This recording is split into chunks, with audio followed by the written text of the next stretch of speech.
Dame i gospodo, poštovana gospođo Vučić, vaše ekscelencije, drage kolege i koleginice, pre svega hoću da se zahvalim ovoj divnoj dečici iz Dečijeg kulturnog centra koje su izvele našu himnu. Verujem da oni predstavljaju budućnost Srbije, a neki od njih možda i budućnost srpske diplomatije. U svakom slučaju, hvala im što su na najlepši način uveličali početak našeg današnjeg praznika, Dana srpske diplomatije. Ministarstvo spoljnih poslova Srbije sa ponosom obeležava dan kada se sećamo početaka srpske diplomatije. Naša zemlja i naš narod su stari i ponosni i pripremajući se za današnju svečanost kroz posetu našem diplomatskom muzeju, imao sam prilike da se podsjetim na činjenicu da je još davne 1188. godine srpska diplomatska misija poslata u Ninberg kako bi dogovorila susret između Stefana Nemanje i Fridriha Barbarose. Toliko stara je naša diplomatija. Dakle, pre 835 godina dokumentovana misija slata je iz srpske prestonice da pregovara sa jednim od evropskih lidera. Naša odgovornost i naša obaveza je da u današnjem vremenu, bremenitom brojnim izazovima i vremenu koje zahteva da se brže nego ikada adaptiramo na promenjive međunarodne okolnosti, budemo u stanju da odgovorimo na sve izazove i dostojno predstavljamo zemlju i diplomatiju sa ovakvom tradicijom. Vaše ekscelencije, dragi gosti iz diplomatskog kora, vama želim da se posebno zahvalim zbog toga što sa svojim porodicama provodite godine svog života radeći u našoj lepoj zemlji i rame uz rame sa svojim srpskim kolegama dajete doprinos tome da naša zemlja zauzima adekvatno mesto u međunarodnoj zajednici, da se ekonomski i politički razvija i napreduje.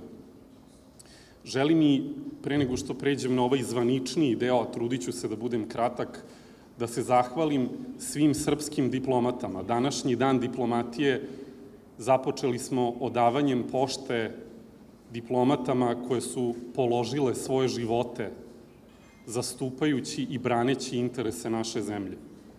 Malo ljudi u Srbiji zna da je u prethodnim decenijama dokumentovano čak 84 napada na srpske diplomate širom sveta i da je više njih, nažalost, moralo da položi i svoj život u zastupanju i odbrani nacionalnih interesa.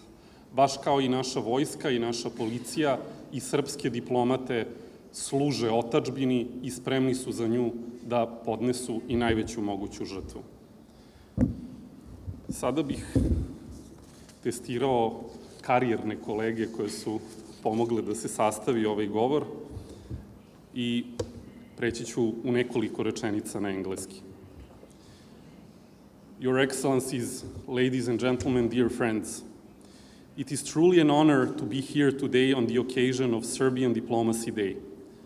This day holds special significance as it marks the beginning of our modern diplomatic journey back in 1835, when Prince's Office of Foreign Affairs was founded. At the time of the establishment of the Prince's Office, Serbia was steadily advancing on its path to regained nationhood, recognizing that our aspirations extended beyond the battlefield. Our early diplomats, armed not with swords but with words, traversed the European continent and the world, creating allies and finding champions for our cause. They shared the story of a resilient Balkan nation, striving for independence, cherishing freedom as the highest value, and forging friendships that persist to this day. As we commemorate this day, we pay homage to their legacy and the continuity of our diplomatic tradition, which reaches back even further into medieval Serbia's history. I'm honored to be a part of a ministry with a formal tradition dating back nearly 2 centuries. Some of the most brilliant minds of our nation have emerged from this institution or been part of its service. To name just a few: Milan Rakić, Jovan Dučić, Miloš Crnjanski, Ivo Andrić, Rastko Petrović.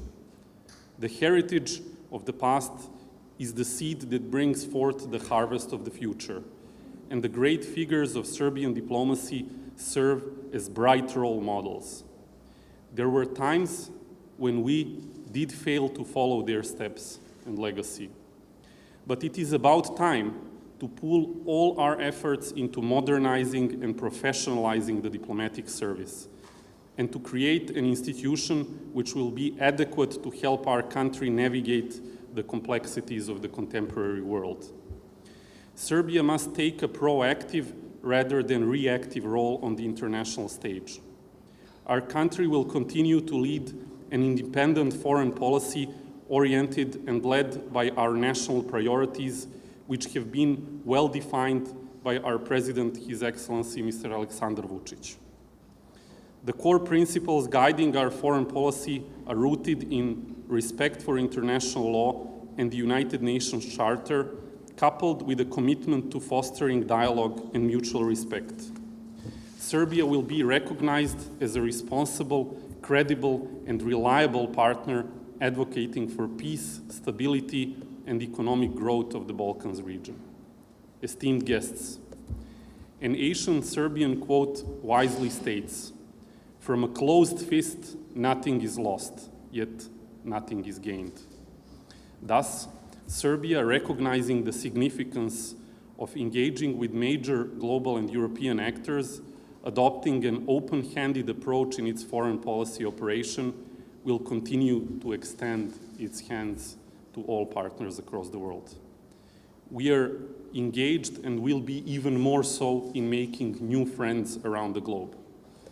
This means nurturing partnerships with a great number of actors at the international stage, even those we do not always agree on everything. Our relationship with the European Union remains one of our key priorities.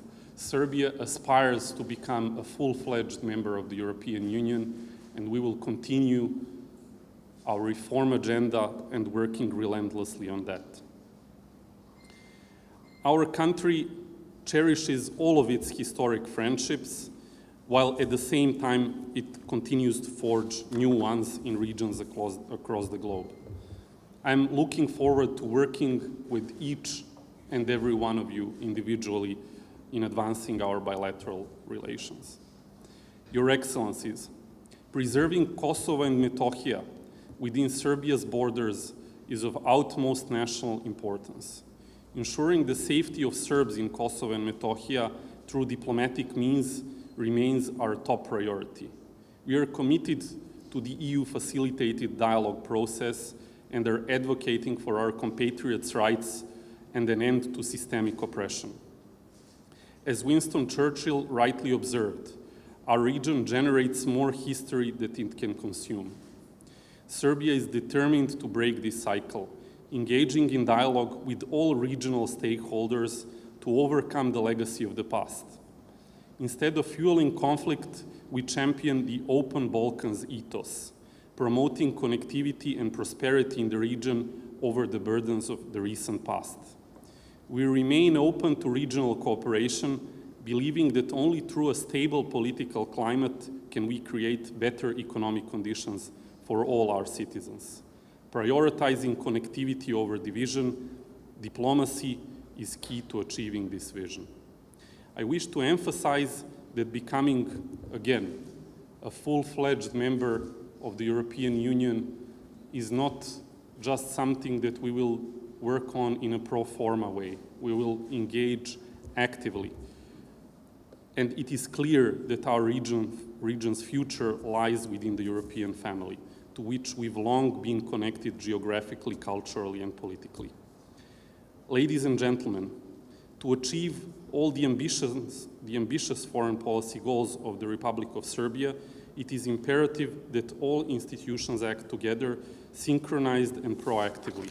The Ministry of Foreign Affairs bears great responsibility but also great honor in executing foreign policy priorities and shaping Serbia's foreign policy. We are aware that the Ministry of Foreign Affairs must go hand in hand with modern trends to adequately respond to the challenges ahead of us. Therefore, we plan to strengthen the ministry in every sense, with the support of our team and the highest state leadership. In a world where information moves at immense speed and situations change from moment to moment, we must react swiftly and utilize all modern technologies at our disposal. In the coming period, the Ministry of Foreign Affairs will strive to be an active advocate for the interests of the citizens of the Republic of Serbia worldwide and an efficient tool for implementing the most important political activities. Dear friends, to uphold the name of Serbian diplomats who once walked these corridors, we must first focus on people. Therefore, we will ensure that our diplomats are the best, most effective and educated part of the state apparatus, to the pride of every citizen of the Republic of Serbia. In conclusion, I want to emphasize that being a diplomat, as we all know all too well, is very often challenging and requires great effort and daily self-improvement. Often, our families, friends, and our private lives suffer because being a diplomat is not just a profession, but a way of life. But when we see the Serbian flag waving above our heads, and when we see our national flags waving above our heads, when we finish the working day knowing that we have done something good for our countries, the sense of pride that we all share is sufficient. Thank you for attending this reception, and I really do wish that you all feel at home here at the ministry and wish you all the success in your work. Thank you.